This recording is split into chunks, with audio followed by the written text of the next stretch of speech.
हाँ जी, स्वागत है आप सभी का आपके अपने YouTube channel sky chemistry classes में। और आज अपन एक नया चैप्टर शुरू कर रहे हैं, some basic concepts of chemistry. रसायन विज्ञान की मूलभूत अवधारणाएं कंप्लीट कर चुके हैं चैप्टर 1। यह चैप्टर 2 है, स्ट्रक्चर ऑफ एटम, परमाणु की संरचना। परमाणु की संरचना की बात करेंगे तो परमाणु जो है वो उसकी उत्पत्ति कहाँ से हुई, तो सबसे पहले अपन देखते हैं द्रव्य या पदार्थ, जिसको अपन कहते हैं मैटर।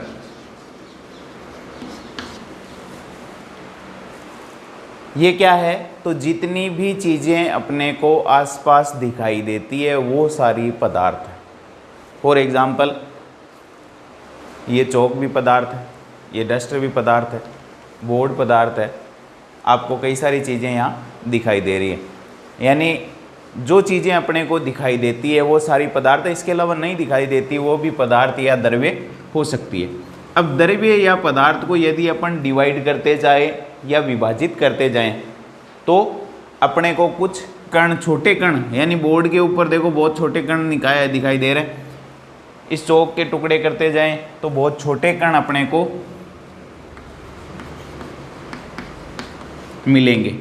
यानी द्रव्य या पदार्थ को विभाजित करने पर अत्यंत सूक्ष्म कण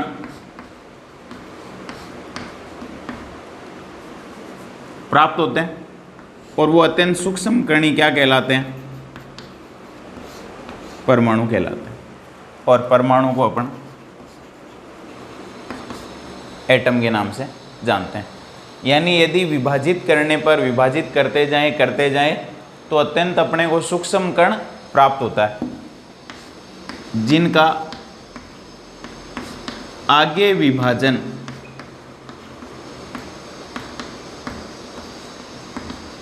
संभव नहीं हो। वो सूक्ष्म कण क्या कहलाते हैं, परमाणु या एटम कहलाते हैं। अब लगभग 400 ईसा पूर्व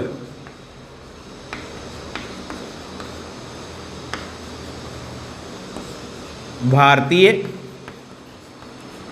और यूनानी दार्शनिकों ने, भारत और यूनान के जो दार्शनिक थे उन्होंने ये बता दिया था कि पदार्थ या द्रव्य या मैटर का मूल संरचनात्मक कण जो है वो परमाणु है। यानी द्रव्य या पदार्थ जिन मूल संरचनात्मक कणों से मिलकर बना होता है, ये चौक जिन मूल कणों से मिलकर बनी हुई है वो परमाणु है। यानी द्रव्य या पदार्थ का मूल संरचनात्मक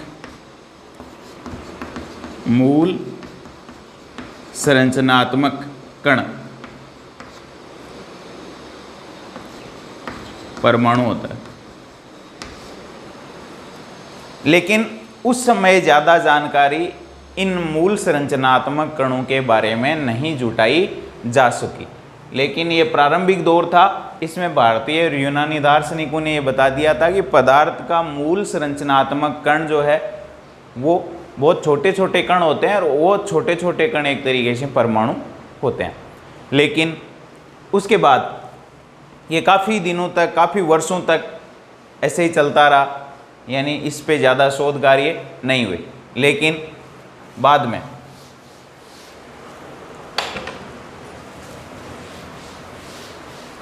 1808 में जॉन डाल्टन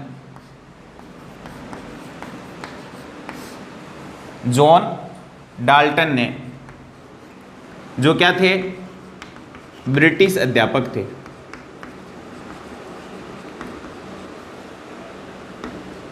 ब्रिटिश अध्यापक 1808 में जॉन डाल्टन ने, जो ब्रिटिश अध्यापक थे, ने पहला अपना परमाणु सिद्धांत प्रस्तुत किया। प्रथम परमाणु सिद्धांत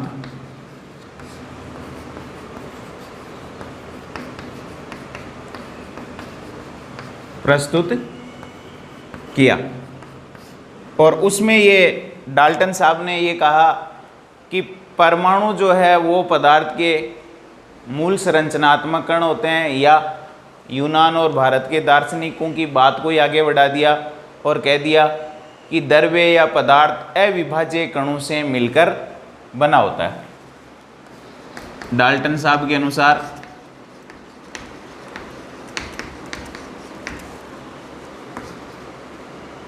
द्रव्य या पदार्थ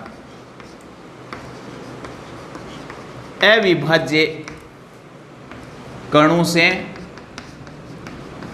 मिलकर बना होता है।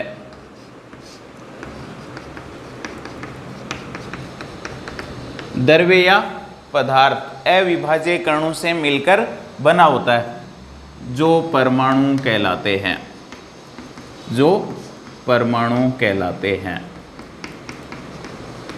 अविभाज्य का मतलब नॉन डिवाइजेबल। तो द्रव्य या पदार्थ अविभाज्य कणों से मिलकर बना होता है, ये 1808 के अंदर डाल्टन ने कह दिया था। अब परमाणु जो है वो ग्रीक भाषा का शब्द है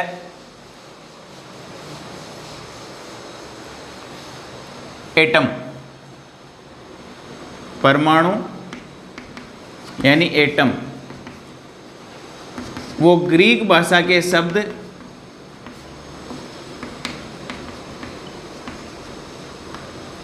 एटोमियो से उत्पन्न हुआ है। शब्द एटोमियो से उत्पन्न हुआ है, यानी परमाणु एटम जो शब्द है वो ग्रीक भाषा के शब्द एटोमियो से उत्पन्न होता है। और इस एटोमियो का अर्थ होता है अविभाज्य, अविभाज्य, नॉन डिवाइजेबल, यानी जिसको और अधिक अपन आगे डिवाइड नहीं कर सकते, वो अविभाज्य कण क्या कहलाते हैं? परमाणु कहलाते हैं। किसने कहा? डाल्टन ने कहा। कह तो अपने वैज्ञानिकों ने, दार्शनिकों ने कह दिया था, तेज बुद्धि वाले प्रखर दार्शनिक थे अपने, उन्होंने बता दिया था, लेकिन इसका श्रेय कौन ले गया? जॉन डाल्टन ले गया कि परमाणु जो है वो पदार्थ का छोटे से छोटा कण है। तो डाल्टन के अनुसार परमाणु पदार्थ का अविभाज्य कण है, जिसको अपन और आगे डिवाइड नहीं कर सकते, छोटे से छोटा कण। इसका मतलब ये हो गया, परमाणु क्या हो गया? परमाणु पदार्थ या द्रव्य का सूक्ष्मतम कण होता है। इंग्लिश में 3 डिग्री होती है, पॉजिटिव, कंपैरेटिव और सुपरलेटिव। टाल, टालर और टालेस्ट, EST आता है वहाँ, इसका मतलब उससे आगे कुछ नहीं है। तो परमाणु पदार्थ या द्रव्य का सूक्ष्मतम कण है।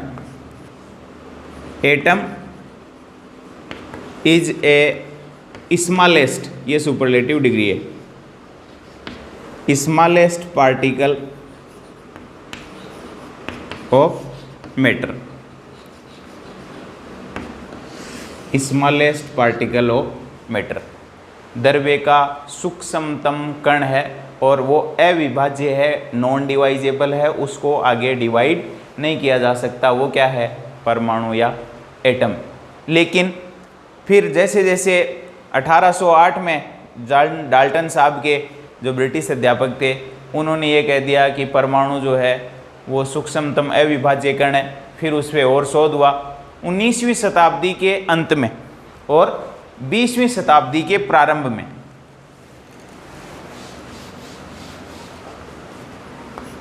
उन्नीसवीं यानी 20वीं की प्रारंभ शताब्दी, वैज्ञानिकों के शोध पुनः शुरू हुए।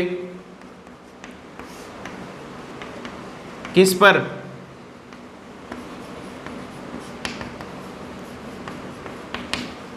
परमाणु पर।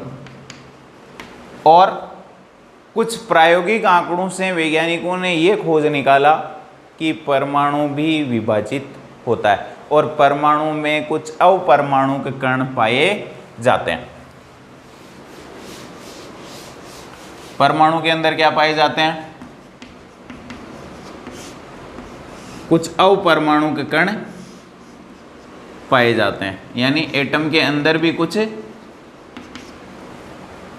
और कण पाए जाते हैं। इसका मतलब ये हुआ कि ये डाल्टन से बिल्कुल अलग अवधारणा थी जो 19वीं शताब्दी के अंत में 20वीं शताब्दी के प्रारंभ में दी गई।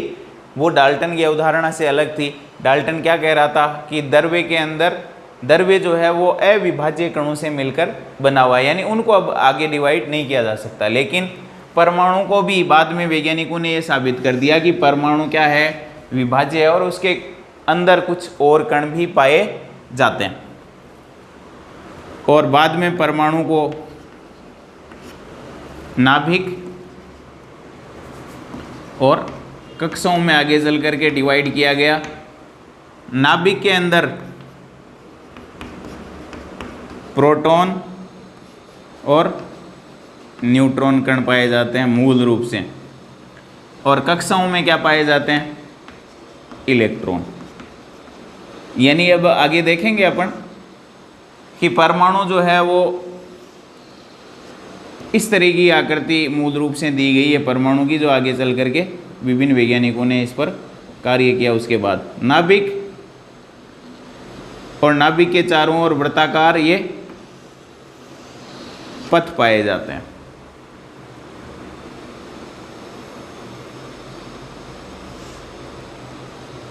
ये वृत्ताकार पथ क्या कहलाते हैं? कक्षाएं। और ये नाभिक। तो दो कण तो ऐसे हैं जो परमाणु के नाभिक या केंद्र में पाए जाते हैं, एक कण ऐसा है जो कक्षाओं में पाया जाता है। इसके अलावा भी कुछ और कण भी पाए जाते हैं परमाणु के अंदर, जिनके अंदर पॉजिट्रॉन है, पॉजिट्रॉन। इसके अलावा ये अत्यंत सूक्ष्म कण है, इनके अस्तित्व की बात कमी देखने को मिलेगी अपने को। पॉजिट्रॉन है, मीसोन है, ये कण भी परमाणु में पाए जाते हैं। इसका मतलब डाल्टन की वो अवधारणा जिसमें वो ये कह रहा था कि परमाणु पदार्थ या द्रव्य सूक्ष्मतम कणों, अविभाज्य कणों से मिलकर बना होता है, जिनको परमाणु कहते हैं, वो गलत साबित हुई और परमाणु जो है बाद में विभाजित पाया गया, जिसके अंदर मूल रूप से नाभिक के अंदर प्रोटॉन, न्यूट्रॉन और इलेक्ट्रॉन कक्षाओं में पाए जाते हैं। इसके अलावा कुछ और सूक्ष्मतम कण पाए जाते हैं, पॉजिट्रॉन, मीसोन, रेकॉन, वो भी परमाणु में पाए जाते हैं। इसका मतलब परमाणु विभाज्य होता है, डिवाइजेबल है। अब परमाणु विभाजन की बात हो गई, तो फिर अपरमाणु कणों की बात की जाने लगी कि परमाणु के अंदर वो कौन कौन से अपरमाणु कण होते हैं, तो उनकी अपन यहाँ बात करने वाले हैं।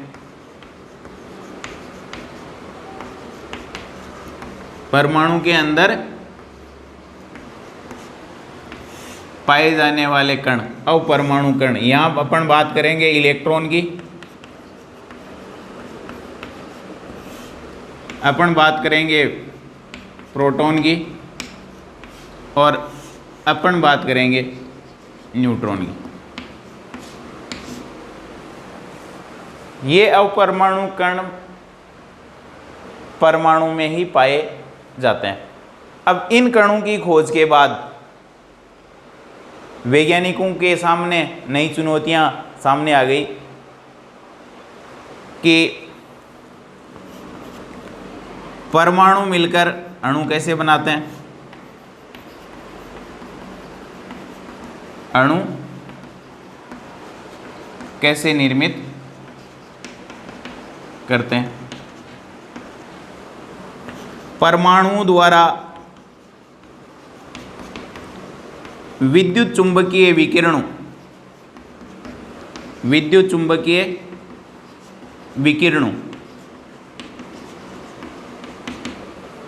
का अवशोषण या उत्सर्जन कैसे होता है?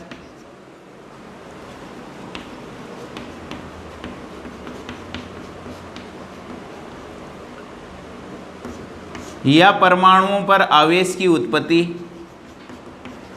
कैसे होती है? ये नई चुनौतियां, इनको साबित करना था। यानी कांच की रोड को अपन रेशम से रगड़ते हैं तो उस पर आवेश उत्पन्न हो जाता है। वो आवेश कैसे उत्पन्न हुआ? जैसे अपन बालों के अंदर कभी कंघा लगाते हैं तो कभी कभी क्या होते हैं, कंघे के साथ बाल जो है वो चिपकने लगते हैं। तो वो कौन सी परिघटनाएं हैं? परमाणु मिलकर अणु कैसे बनाते हैं? परमाणुओं द्वारा विद्युत चुंबकीय विकिरणों का उत्सर्जन या अवशोषण कैसे होता है? कई बार अपन पदार्थों को गर्म करते हैं, जैसे लोहे को गर्म करते हैं तो पहले वो लाल दिखाई देता है, फिर और ज़्यादा गर्म होता है तो नीला हो जाता है, फिर और गर्म होता है तो सफ़ेद कलर में चेंज हो जाता है। तो वो परमाणुओं द्वारा क्या हो रहा है? विद्युत चुंबकीय विकिरणों का या तो अवशोषण हो रहा है या उत्सर्जन हो रहा है। वो कैसे होता है? परमाणु पर आवेश की उत्पत्ति कैसे होती है, यानी आवेश उत्पन्न कैसे होता है। इसके अलावा भी विभिन्न परमाणुओं के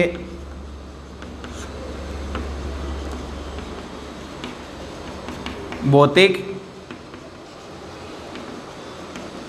और रासायनिक गुणधर्म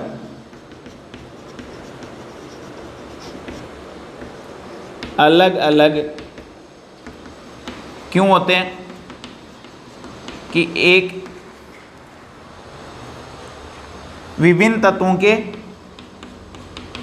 परमाणु के भौतिक और रासायनिक गुणधर्म अलग अलग क्यों होते हैं, उसका कारण भी वैज्ञानिकों के लिए एक चुनौती बन गई कि परमाणु के अंदर अपरमाणु कण तो खोज लिए साहब कि उसके अंदर इलेक्ट्रॉन भी पाया जाता है, प्रोटॉन भी पाया जाता है, न्यूट्रॉन भी पाया जाता है, कुछ और कण भी उपस्थित होते हैं। उनकी बात तो वो कर चुके, खोज लिया उन्होंने। लेकिन परमाणु मिलकर अणु बनाते हैं तो वो कैसे बनते हैं, वहाँ कौन कौन से सिद्धांतों का पालन होता है, कब तो अणु बनेंगे और कब नहीं बनेंगे, एक नई चुनौती।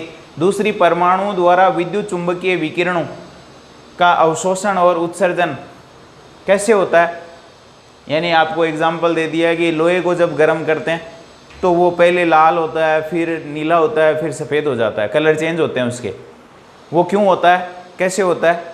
तो वो विद्युत चुंबकीय विकिरणों ऊष्मा के रूप में वो क्या कर रहा है, विद्युत चुंबकीय विकिरणों का अवशोषण कर रहा है, इसलिए उसके कलर में परिवर्तन। ये भी एक आगे पढ़ेंगे अपन, लेकिन ये वैज्ञानिकों के लिए शुरुआत के अंदर चुनौती थी।